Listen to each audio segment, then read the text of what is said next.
Big TV భక్తి సమాచారం WhatsApp ఛానల్లో జాయిన్ అవ్వండి. అన్ని విశేషాలు ఎప్పటికప్పుడు తెలుసుకోండి.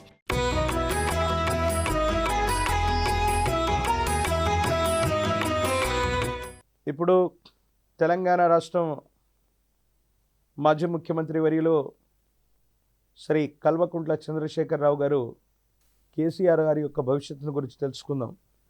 శివాయ బ్రహ్మణే నమ, వీరబ్రహ్మేంద్ర స్వామినే నమో నమ, జై వీరబ్రహ్మ జై గోవిందమాంబ జై.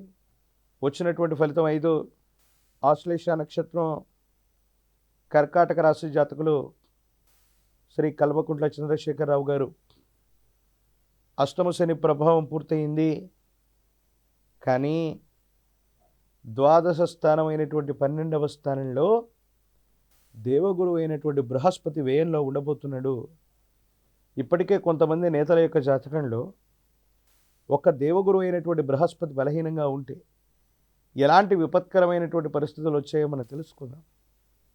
ప్రత్యేకించి కేసీఆర్ గారి యొక్క జాతకంలో కూడా అష్టమ శని సంపూర్ణమైంది అనుకుంటున్న దశలో బృహస్పతి వ్యయంలో ఉన్నాడు. అంటే మరికొన్ని ఇబ్బందులు, కఠినమైనటువంటి సవాళ్ళు, ఆరోగ్యపరమైనటువంటి స్థితిగతుల్లో ఇబ్బందులు కొనసాగబోతున్నాయి అనటంలో ఎటువంటి సందేహం కూడా లేదు. జాతకంలో ఒక బృహస్పతి బలంగా ఉంటే సర్వ అరిష్టాలు పోతాయి. బృహస్పతి లగ్నంలో ఉన్న, లగ్నాన్ని చూస్తున్నా, లేదా విశేషవంతమైనటువంటి ఉచ్చస్థితిలో ఉన్న 8 గ్రహాల యొక్క సర్వారిష్టాలు పోతాయని జ్యోతిష్య గ్రంథాలు చెప్తూ ఉంటాయి, పెద్దలు చెప్తూ ఉంటారు. మరి అదే బృహస్పతి వ్యయంలో ఉంటే 8 గ్రహాలు బలంగా ఉన్నా కూడా బృహస్పతి బలం లేనిదే ఏమీ చేయలేదు. ప్రస్తుతానికి కేసీఆర్ జాతకంలో, చంద్రశేఖరరావు గారి యొక్క జాతకంలో ఈ బృహస్పతి బలం అన్నటువంటిది లోపించింది. కాబట్టి కఠినమైనటువంటి సవాళ్ళు, మరికొన్ని కష్టాలు, మరికొన్ని ఇక్కట్లు, ఇబ్బందులు ఉన్నట్టుగా మనం భావన చేయొచ్చు.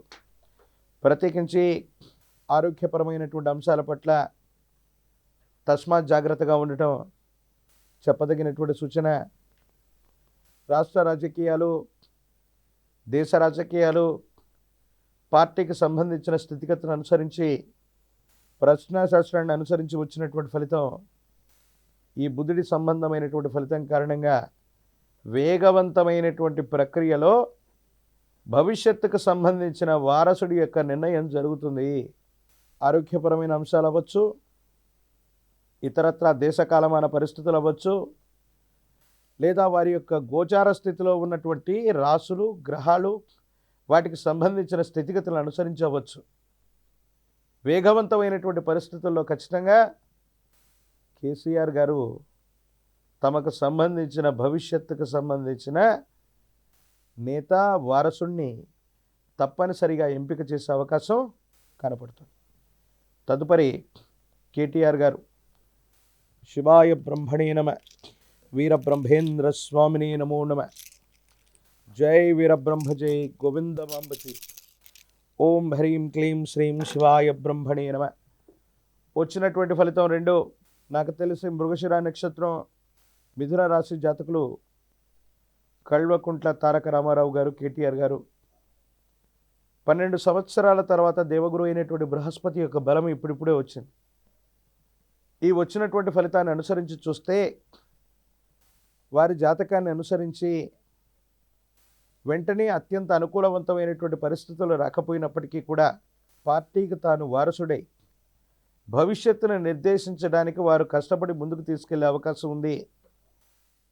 కేటీఆర్ గారి యొక్క జాతకంలో కూడా వ్యయస్థానం నుండి బృహస్పతి జన్మరాశిలోకి వస్తున్నటువంటి సందర్భం. ఎప్పుడైతే బృహస్పతి వ్యయంలో ఉన్నాడో పార్టీ ఓడిపోయింది. పటిష్టమైనటువంటి దశల్లో, స్థితుల్లో ఉన్నటువంటి వీరు అక్కడికక్కడికన్నట్టుగా ప్రతిపక్ష హోదాతో సరిపెట్టుకోవాల్సిన స్థితిని మనం చూస్తున్నాం. దేవగురు అయినటువంటి బృహస్పతి బలంగా లేకపోతే జాతకంలో జరుగుతున్నటువంటి పరిస్థితులే కాదు, దేశ కాలమాన పరిస్థితుల్లో అధికార పీఠాలు కూడా తారుమారవుతాయి అనడానికి కారణం ఒకటి జగన్మోహన్ రెడ్డి గారి యొక్క జాతకం, కేటీఆర్ గారి యొక్క జాతకంలో వ్యయస్థానంలో ఉన్నప్పుడు ఎన్నికలు రావటం వల్ల వ్యయం అంటే అన్నీ ఖర్చు అయిపోవటం, ఉన్నవి పోగొట్టుకోవటం. ఈ బృహస్పతి వ్యయంలో ఉన్నప్పుడు ఇలాంటి ఇబ్బందికరమైన దశలు మనం చూసాం.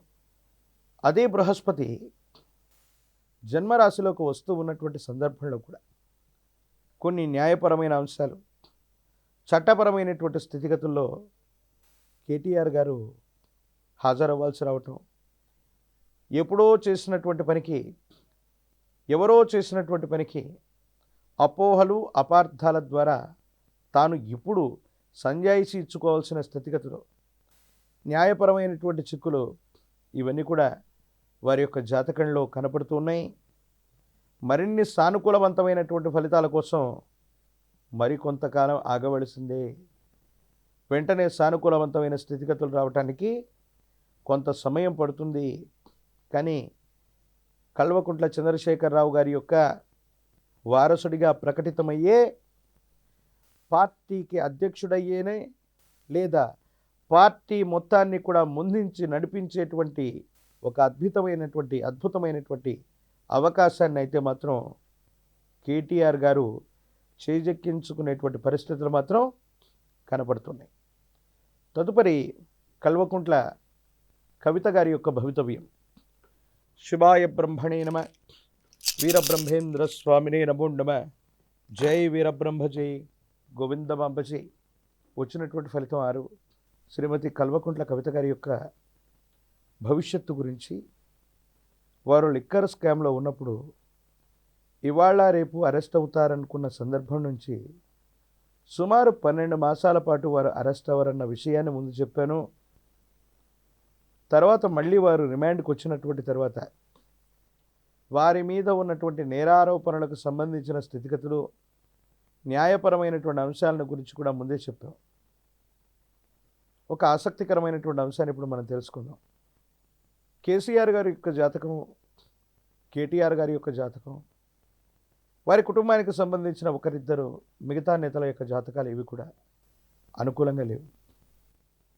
కవిత గారి యొక్క జాతకంలో కూడా మిశ్రమమైనటువంటి ఫలితాలు కనపడుతున్నాయి.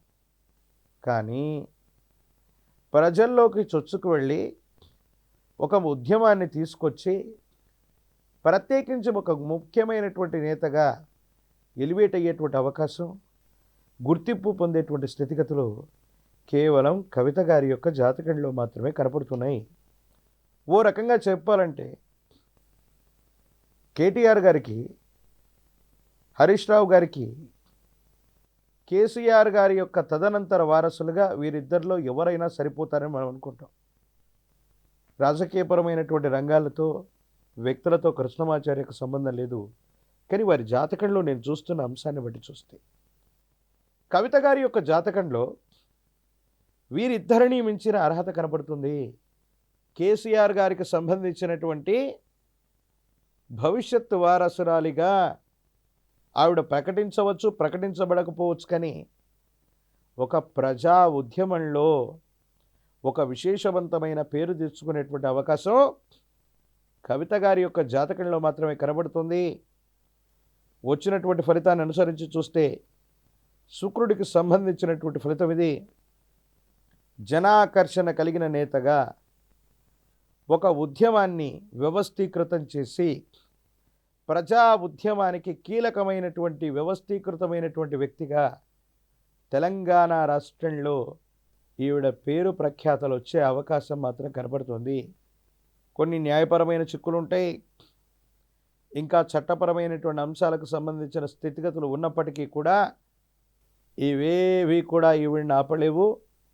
ప్రజా ఉద్యమాన్ని ఏర్పాటు చేసేటువంటి ఒక గొప్ప నేతగా ఈవిడ ఎలివేట్ అయ్యేటువంటి అవకాశం, గుర్తింపు పొందే అవకాశం కేసీఆర్ గారికి భవిష్యత్ వారసురాలిగా ప్రజలందరి చేత కొనియాడబట్టం కవిత గారి యొక్క జాతకంలో తప్పకుండా జరిగేటువంటి అవకాశం కనబడుతుంది. తదుపరి టీఆర్ఎస్ ప్రధానమైనటువంటి మరో నేత హరీష్ రావు గారి యొక్క భవితవ్యం.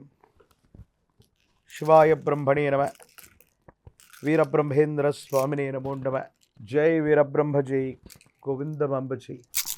ఓం హ్రీం క్లీం శ్రీం శివాయ బ్రహ్మణే నమో నమ. వచ్చినటువంటి ఫలితం దేవగురు అయినటువంటి బృహస్పతికి సంబంధించింది. హరీష్ గారికి సంబంధించినటువంటి జాతకంలో అమాత్యులు, ముఖ్యమంత్రి, తత్సమానమైనటువంటి స్థితిగతికి సంబంధించినటువంటి యోగాలు ప్రస్ఫుటంగా ఉన్నాయి. ఇప్పటికిప్పుడని కాదు కానీ హరీష్ రావు గారి యొక్క జాతకంలో యోగదాయకమైనటువంటి దశలు నడిచేటువంటి పరిస్థితులు ఉన్నాయి. గోచార వశాత్తు మిశ్రమమైనటువంటి ఫలితాల కారణంగా వ్యక్తిగతమైనటువంటి జీవితం, కుటుంబపరమైన అంశాలు, కేసీఆర్ గారి యొక్క కుటుంబం లేదా బీఆర్ఎస్ పార్టీకి సంబంధించిన ప్రస్థానంలో కొన్ని ఇబ్బందులు ఏర్పడే అవకాశం ఉంది. వీరు తీసుకునే ఒక గొప్ప నిర్ణయం వీరి యొక్క జీవితాన్ని, భవిష్యత్తుని మలుపు తిప్పపోయేటువంటి ఒక అద్వితీయమైనటువంటి సంఘటనగా మనం గుర్తించవచ్చు. శ్రీ హరీష్ రావు గారి యొక్క జాతకంలో అఖండమైనటువంటి రాజయోగం ఉంది. అమాత్యులు, ముఖ్యమంత్రి, తత్సమానమైనటువంటి స్థితిగతికి సంబంధించినటువంటి పరిస్థితి వీరి యొక్క జన్మకుండలిలో ఉంది. గోచార వశాత్తు సమీపమైన భవిష్యత్తులో అది వాస్తవికమయ్యేటువంటి అవకాశం కూడా తప్పకుండా ఉండేటువంటి అవకాశం కనబడుతుంది.